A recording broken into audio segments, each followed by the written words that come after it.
اللہ نے ساری شریعت آسمان سے اتاری، نماز دینے کے لیے معراج پہ بلایا، ساتوں آسمان پار کر کے وہاں 50 نمازیں دیں میرے محبوب، آپ کی امت کے مرد عورتوں کے لیے 50 نمازیں، اور میں قربان جاؤں اللہ کے نبی کی رضا پر قضا، ایک دفعہ نہیں کہا یا اللہ یہ 50 پڑھیں گے کیسے؟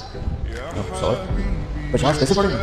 پتہ پہلی امتوں میں کتنی نمازیں فرض تھیں؟ 2، فجر کی 2 رکعت، عصر کی 2 رکعت، میرے نبی اسی وقت آمین کہا اور واپس چل پڑے۔ آگے موسیٰ علیہ السلام کھڑے تھے، حضور کیسی رہی ملاقات؟ کب 50 نمازیں ملی؟ کہنے کہ توبہ کون پڑھے گا، اللہ کے واسطے واپس جائیں، تھوڑی کروا کے لائیں۔ تو آپ چھٹے آسمان پہ پہنچ چکے تھے، سدرۃ المنتہا سے چھٹا آسمان، لاکھوں کروڑوں سال کا فاصلہ، لیکن وہ یوں طے ہو رہا تھا۔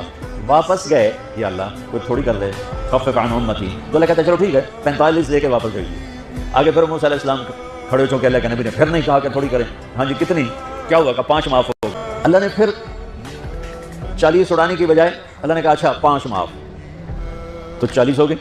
پھر موسیٰ علیہ السلام نے ہاتھ جوڑے تو انہوں نے کہا اچھا 5 معاف، تو 35 ہو گئی۔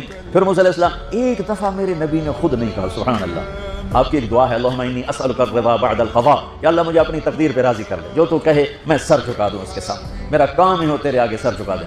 35 یا رسول اللہ واپس، اللہ نے کہا چلو 5 اور کام، 30، پھر واپس انہوں نے بھیجا، پھر 5 اور کام، چلو میرے محبوب 25، پھر واپس چلو میرے محبوب 20، پھر واپس میرے محبوب 15، پھر واپس میرے حبیب 10، پھر واپس میرے حبیب 5 پہ آ گئے۔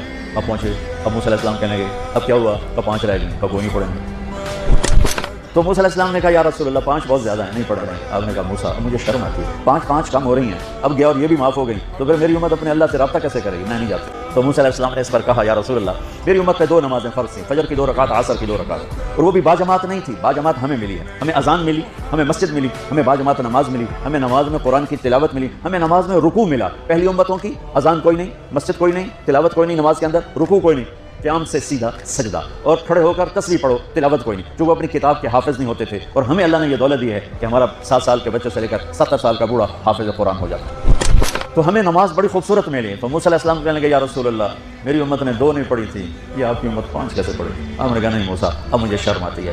تو نماز کو اتنی اہمیت کے ساتھ میرے اللہ نے قرآن میں، میرے نبی نے زندگی میں، صحابہ نے، میرے نبی کے نواسے نے کربلا میں مثال قائم کر دی کہ دنیا ادھر کی ادھر ہو جائے، جسم کی بوٹیاں ادھر جائیں پر سجدہ نہیں چھوٹ سکتا۔ روزے میں ہے مسافر ہو بعد میں رکھ لو، بیمار ہو بعد میں رکھ لو، نماز میں کوئی معافی نہیں ہے۔